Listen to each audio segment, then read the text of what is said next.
नमस्कार साथियों, जैसा कि आप सब जानते हैं आहूजा न्यूज चैनल कोई प्रोफेशनल चैनल नहीं है।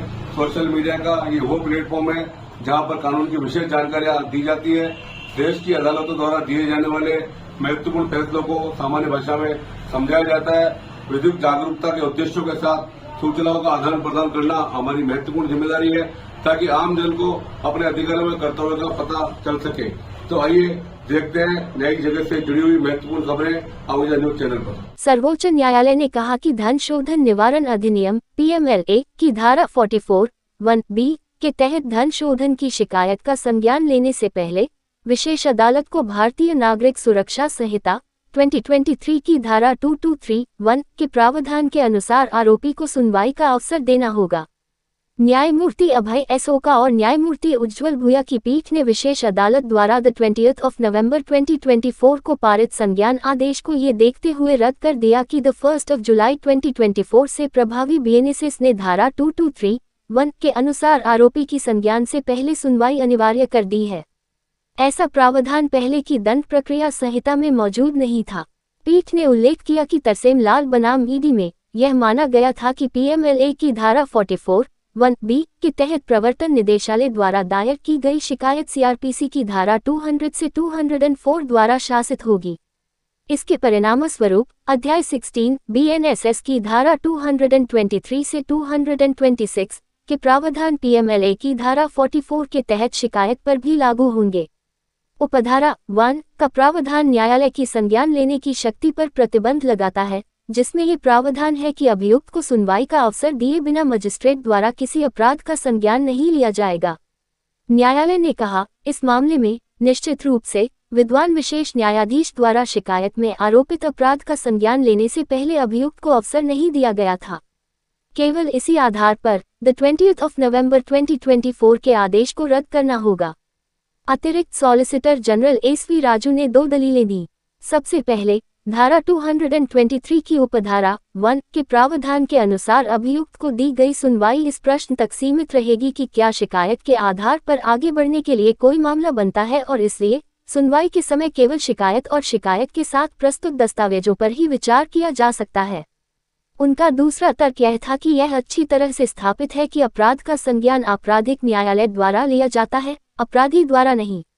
इसलिए धारा 223 की उपधारा 1 के प्रावधान द्वारा निर्धारित प्रक्रिया का पालन करने के बाद संज्ञान लेने के बाद यदि संज्ञान लिया जाता है तो पूरक या आगे की शिकायतें दायर किए जाने पर उसी अपराध का फिर से संज्ञान लेने का कोई अवसर नहीं होगा। न्यायालय ने कहा कि इन दलीलों पर विचार करने की आवश्यकता नहीं है क्योंकि इस स्तर पर इस अपील में ये दलीलें नहीं उठती हैं। उन्हें खुला छोड़ दिया गया। न्यायालय ने अपीलकर्ता को 14 जुलाई को विशेष न्यायालय के समक्ष उपस्थित होने का निर्देश दिया ताकि उसे धारा 223 की उपधारा 1 के प्रावधान के अनुसार सुनवाई का अवसर दिया जा सके। पिछली सुनवाई में ईडी ने तर्क दिया था कि चूंकि ईडी द्वारा जांच BNSS शुरू होने से पहले पूरी कर ली गई थी, इसलिए आरोपी पूर्व संज्ञान सुनवाई की मांग नहीं कर सकता। हालांकि आज यह मुद्दा नहीं उठाया गया। केस संख्या विशेष अनुमति अपील CRL संख्या 2766/2025। केस का शीर्षक कुशल कुमार अग्रवाल बनाम प्रवर्तन निदेशालय।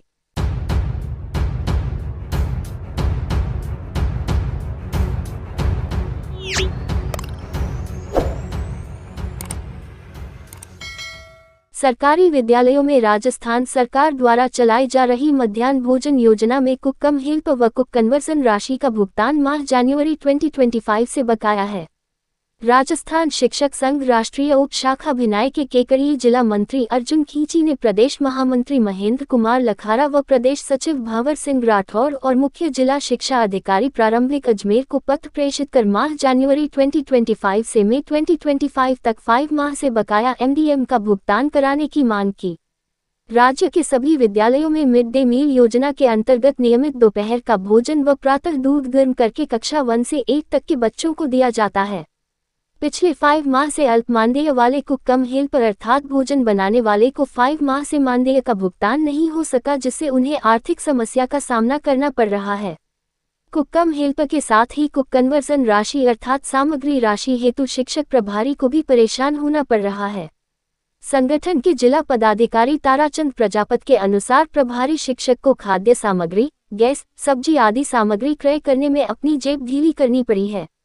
जिला सह संगठन मंत्री धर्मी चंद माली के अनुसार जहां बच्चों की संख्या अधिक है वहां कन्वर्सन राशि 2 लाख रुपए तक बाकी हो गई है, जिससे संबंधित शिक्षक को बहुत परेशानी हो रही है। उपशाखा अध्यक्ष गोविंद राम जांगेड़ और मंत्री दिनेश कुमार वैष्णव ने अतिशीघ्र एमडीएम भुगतान की मांग की है। जिला महिला संगठन मंत्री श्रीमती उषा जोशी ने बताया कि कुक्कम हेल्प को अल्प मानदेय मिलता है और वह भी समय पर नहीं मिलता है तो वह गरीब व्यक्ति अपना गुजारा कैसे करेगा। जिला मंत्री खींची ने बताया कि जिला अजमेर में इसका कारण बजट की कमी बताया जा रहा है, जबकि ब्यावर जैसे नए जिले में अग्रिम राशि से भुगतान हो चुका है।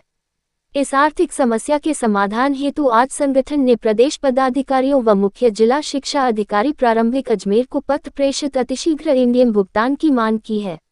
मांग करने में जिला मंत्री अर्जुन खींची, जिला संगठन महिला मंत्री उषा जोशी, अतिरिक्त जिला संगठन मंत्री धर्मी चंद माली, ताराचंद प्रजापत, अनिल कुमार राव, उपशाखा अध्यक्ष गोविंद राम जांगीर, मंत्री दिनेश कुमार वैष्णव, कोषाध्यक्ष राजू लाल माली, महिला मंत्री सुमन, किशन गोपाल परिहार, ललित किशोर पारीक, प्रीतम कुमार जैन, कैलाश चंद्र ओझा, मदनलाल रेगर, अभय सिंह पवार, नोरकमल बलाई, जयवीर किशनावा, विजय वर्मा सहित संगठन के कई पदाधिकारी हैं।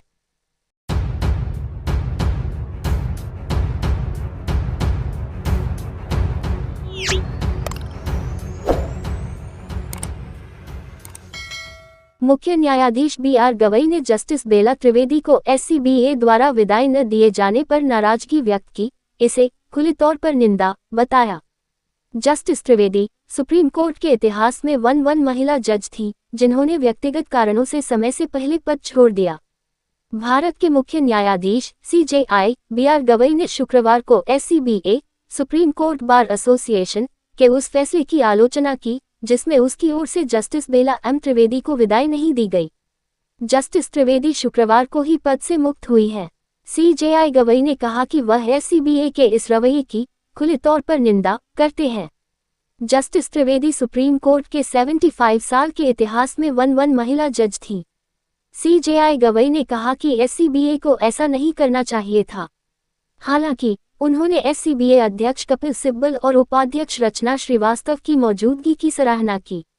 उन्होंने कहा कि जस्टिस त्रिवेदी हमेशा निष्पक्ष रही और वह मेहनत और ईमानदारी के लिए जानी जाती हैं।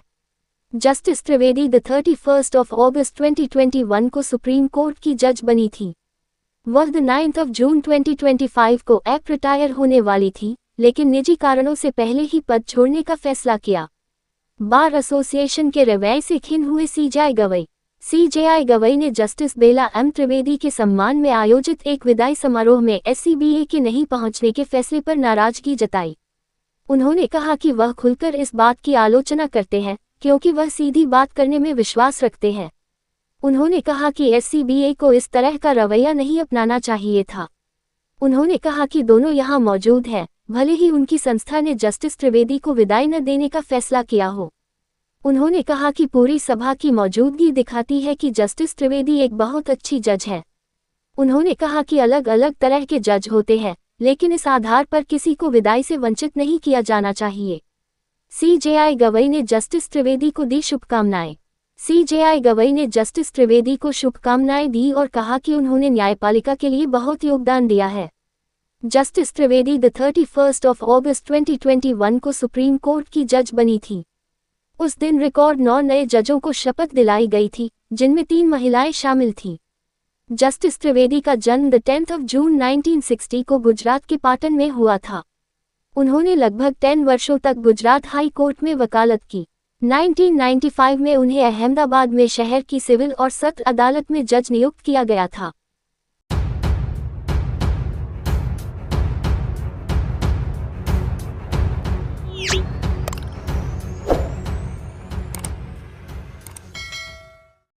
सिंधी भ्रातृ मंडल, सिंधी समाज एवं all Rajasthan in service doctor association ARISDA के संयुक्त तत्वाधान में रक्तदान शिविर राजकीय जिला चिकित्सालय केकड़ी के ब्लड सेंटर में संपन्न हुआ।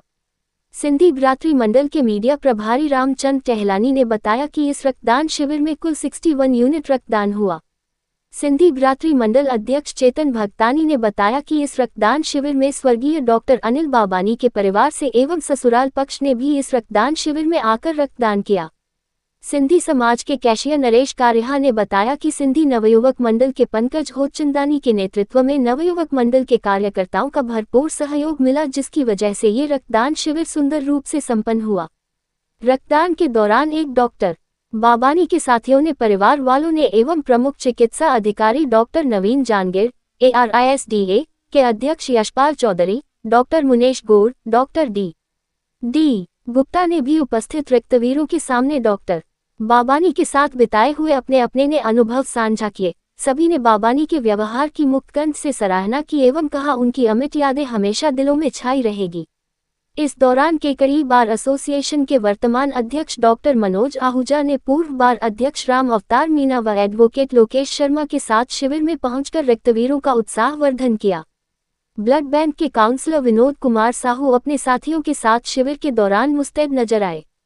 रक्तदान शिविर में रक्तवीरों के साथ साथ सभी के लिए जलपान की व्यवस्था की गई थी एवं रक्तवीरों को उपहार भेंट किए गए। कार्यक्रम का सफल संचालन केकड़ी संत निरंकारी मंडल ब्रांच केकड़ी के मुख्य अशोक कुमार रंगवानी ने किया। अंत में उन्होंने सभी को उज्जवल भविष्य की शुभकामनाएं देते हुए सबका आभार प्रकट किया।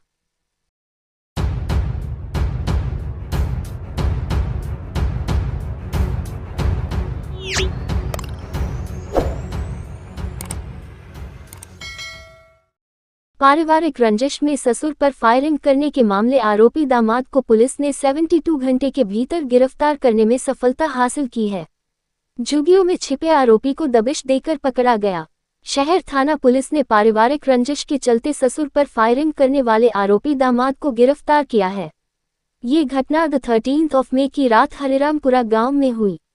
सूचना पर पुलिस मौके पर पहुंची, जहां घायल शंकरलाल मोगिया उम्र 45 वर्ष निवासी हरिरामपुरा बघेरा को एम्बुलेंस से केकड़ी राजकीय अस्पताल पहुंचाया गया, जहां से प्राथमिक उपचार के बाद उसे जेएलएन अस्पताल अजमेर रेफर किया गया।